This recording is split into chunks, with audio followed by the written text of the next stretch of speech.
para magkasya kami. Pero nung sa tunay na buhay, na-enjoy mo ba yung ganon? At anong naramdaman mo before and after? What do you mean sa tunay na buhay? Yes, yung sa car? Oh, well, of course, na-enjoy ko kasi may thrill. Alam mo, may thrill. Sa parking ba ito? Ganun. Alam mo. Parang ginawa mo na din. Mahirap sa parking ngayon dahil ang dami tayong mga sasakyan. So may thrill and then after?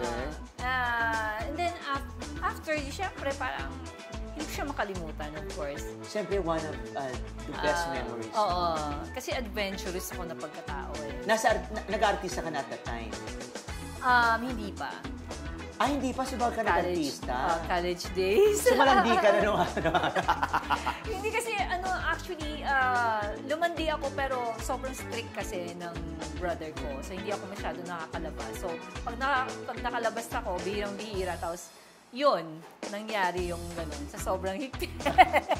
Tingnan muna, doon sa mga gagawa nun, huwag nyo naman sanang gawin, pero doon sa mga hindi mapipigil na gawin itong pakikipag-love scene or pakikipag-play sa loob ng sasakyan, ano yung mga advice mo? Ano yung mga pointers na pwede mo ibigay? Well, kailangan, make sure na malayo kayo sa ibang kotse at saka walang tao as possible. So, you have to check the place first. Kasi yung ginawa namin, yung parang malalayo yung kotse at saka parang kami lang doon ang nandun. Kasi yun sa top of the mountain. Parang siya, parang beauty spot siya ng Cebu na sa top of the mountain. Siya na So, na-motivate kayo, biglang nag-init ang mga katawan? Oo,